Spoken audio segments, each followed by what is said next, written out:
Did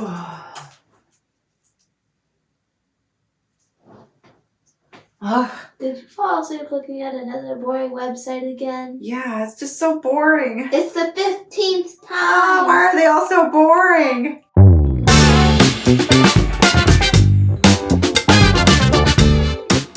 Hey there, Yasmin Robles with Robles Designs, where we create drool-worthy websites for entrepreneurs who are hell-bent on taking over the world.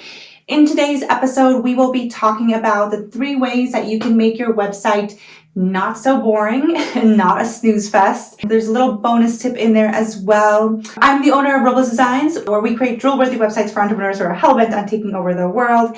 The truth is that we do create pretty websites, but we do this strategically. So we don't just create sites that will look cute and, pretty. We actually put some thought process. And so our best clients are those that really want to get a site that converts, a site that has the buttons where they are needed, that really works with your brand versus just a template. If you're hell-bent on taking over the world, we are the agency for you. We also have a course if you are interested, and if you're not interested in the course but want to get a little bit of help and see if your site even has what it needs already, go to roblesdesigns.com/checklist, and that's where you can download a PDF and basically cross off things that your site already has, and everything that's left over is what you get to add to your site, because a business owner's to-do list is never done, but at least it'll get you a little step further and more knowledgeable about what your site still needs. So that's roblesdesigns.com/checklist. And you can also check me out on Instagram at Robles Designs Studio, where I make a complete fool of myself on Reels. I mean, these videos are also kind of me being awkward, but you can also see that awkwardness on Instagram at Robles Design Studio. And without further ado, let's dive into the things that will help you and your site not be so boring. I'm sure you're not boring, but your site might be. So let's get started. Okay, so the very first thing that your site really should have, especially if you've been in business for a few, I would say 6 months or a year, and it really, I guess, depends on your budget, but I would highly recommend getting photos done, just a branded photo shoot. Even if it's just a 30-minute shoot, it'll go so much further. Just make sure to tell the photographer that you are shooting for your website, because most sites will need something that's horizontal versus vertical imagery. So it's not just headshots. It's really images that you can use in the background, things that are styled to you specifically with you in them, if at all possible. So let's say you are an accountant for small business owners, specifically women entrepreneurs, then you will want to showcase that in your photos. Either have a friend come in and act as your client. If you are really into girly things, then you might want to have a background or rent a space for the shoot, or just find a background that is a little bit more feminine. It really depends on your styling, but I really recommend having these unique photos because it really does take it that much further. So it even helps if you are using a template that you have really not customized at all. Even just having these images that are really unique to you will help just break that template feel and go so much further. I can't stress it enough. Just having your own imagery is going to be amazing. But if you can't get your own imagery yet, I would recommend going and getting some really good stock images. You don't have to pay for them. You might have to hunt for them a little bit if you are getting them for free. But Unsplash and Pexels.com, those 2 sites will have some free imagery. Creative Market has some as well, that not free, but some really nice ones that some of my clients have used before. And there's some other ones out there as well that have really nice styled photos. Again, it really depends on your style. So if you're really into the desktop feminine look, desktop keyboard and all that stuff, that styled look, you might want to go to a specific stock photo site, versus if your site is all about, biking, then you'll want to probably go to a different site. But stock photos can go well. Just make sure that they are on brand, that they are similar. So you don't want light and airy photos from one stock photo place or from one photographer, and then mixing them with a dark and moody some photo array from there. So you want to make sure that they're consistent. And that's why I usually recommend a brand photo shoot, because although you might have those around for, even if it's a whole year, 2 years, they're still consistent, they're still on brand for you, and they'll just look so great. Highly recommend brand photo shoot.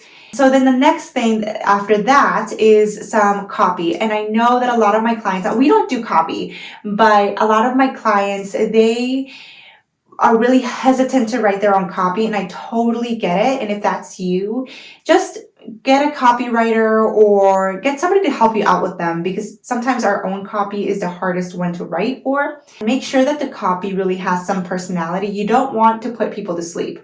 And then when you're putting it on your site, strategically place it so that it draws the user into a journey, which kind of dives into tip 3. But really, you want to make sure you're asking yourself, where is this user coming from? Did they meet me at a networking event, and are they coming to find out more information? Did they just randomly find me on Google? What questions do they have? What am I selling, and what do they want to know about it? What do they trust me? If I read this copy, will they trust me? And does my personality show through? So if I look at another, let's say you're a lawyer, if you look at another lawyer's website and you look at your website, and literally you could put their logo on your site and it's the same exact thing, then you're doing something wrong. So you want to make sure your copy stands out, that your brand photos stand out, and that they're working together. The third thing might actually sound pretty boring, but it'll help your site not be boring. And that is strategically thinking about the user journey, where they're coming from, as we touched on in number 2, where they're coming from and what their goal is, as well as what your goal for them is. So if they are coming from just kind of knowing you a little bit, right? They don't know a lot about you. They might have met you, might not have met you, but they might be a referral. They might have just found you on Google. So they kind of know your name. They might have stalked you on Instagram, but they don't really know who you are, right? They don't really trust you yet. And so you want to make sure that your site is leading them through this amazing journey of who you are, why you're the subject matter expert, why they should really want to work with you, and how to work with you, right? So what really you bring to the table for them. So if you are an accountant, and you totally understand the stress that they're in and all of that, you can speak to that. And then as you're pulling them in, you can give them a call to action button and have them book a call with you, if that is something that you want to do. Or just send them to a contact form, an application form. What is it that their goal is? They might not be ready to contact you yet. They're kind of just stalking a bunch of accountants, let's say.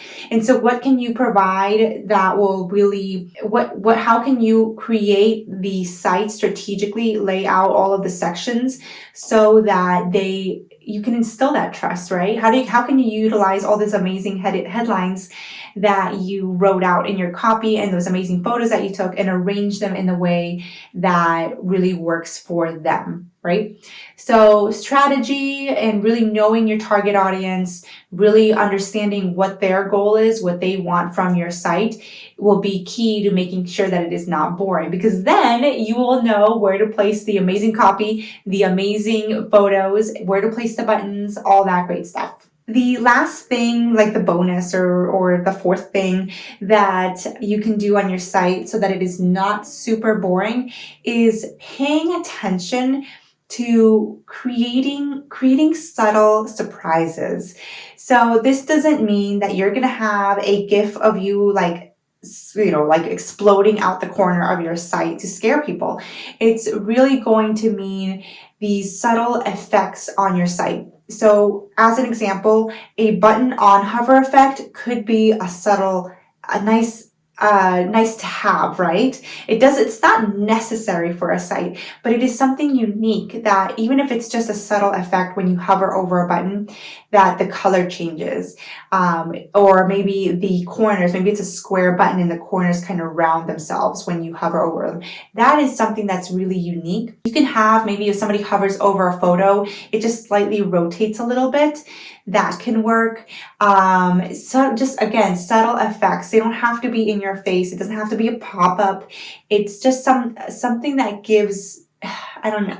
There's a food analogy, maybe I'm hungry, but whenever you're eating like a taco and it's like this it's like from a new place and you're like, what is this that I taste? Like this seasoning, or like what did they add to this taco? It's like this, it's still a taco. It tastes great. It's just a subtle newness to it.